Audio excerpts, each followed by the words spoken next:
Hey everybody, it's Bethany from parentingandprogress.net. Today we are doing a family game night. This is called Paramedics Clear. It's from Nevermore. It is for ages 14 and up, so it's older kids. We're playing it with our teenager who's 16, and it is a 1 to 4 player game. So it's kind of a little bit more complicated since it is for older players. But basically the objective of the game is to treat your patients in your ambulance. So everybody gets an ambulance card. You get a certain number of each of the supplies. These are your patient cards. And then you have your medical cabinets and your upgrades on this side. So I'm just going to walk you through like what you do on a turn because it's kind of a lot of rules. So watching us play might not really be that beneficial. But there is an app that goes with this, so you can kind of see it on this. And then you'll pick, like, you got a 60-second shift. I don't think the sound is on your phone. And it'll have like a 5-second countdown. There we go. That's your countdown. And that's your time to like clean up. So that is our timer going off.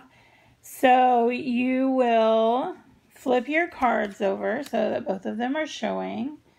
And these are the supplies that this patient needs to survive. So when you start each round, you're going to want to make sure that you have supplies in your medical cabinet. So we have to play at least one item on each of these cards to sustain that patient. So I'm going to sustain both of them, and you say sustained. And, oh, I thought I had enough out there for it. Okay, you also have a hand of supply cards that we can use to create extra supplies that we need. So for a Band-Aid, I need to play an orange or a purple, which I have. So I'm going to play an orange one, and I'm going to get a Band-Aid so I can sustain this person. Then I also need a cast, which I don't have, so I'm going to have to make it with either a yellow or a purple. So I'm going to do that. And then once we have that card filled, we can say transporting, and we can move him to the hospital. So this side is our hospital, that side is the morgue.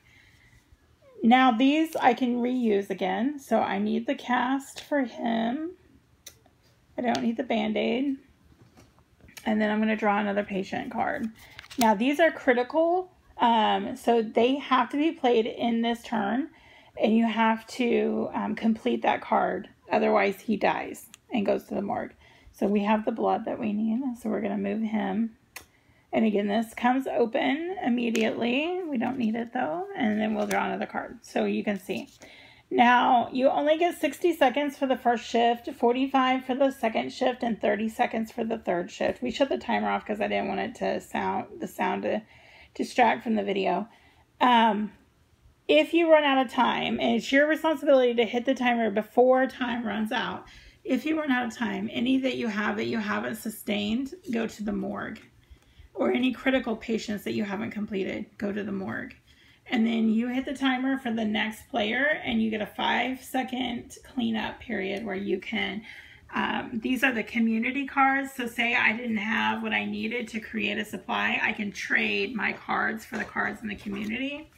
So if I had done that and that was kind of a mess, or I needed to draw more cards out there, I would do that for the next player. I would straighten up my board, whatever kind of cleanup you need to do. And then the next person's turn starts, and then they start.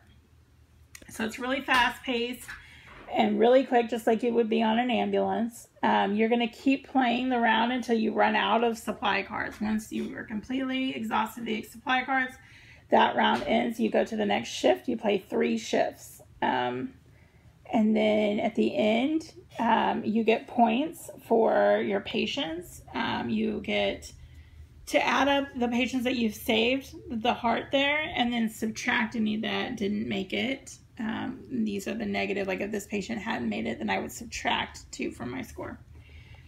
That makes up your score for that shift, and you'll add up all of your points at the end of 3 shifts, and the person with the most points is the winner. So hopefully that kind of makes sense. I'm going to do a full blog post. So check the description box and it'll be kind of more written out on the blog. So come over to the blog and see that. Thanks so much for watching our video. Also come to the blog and check out our holiday gift guide. This is going on our top games for 2017. Thanks so much.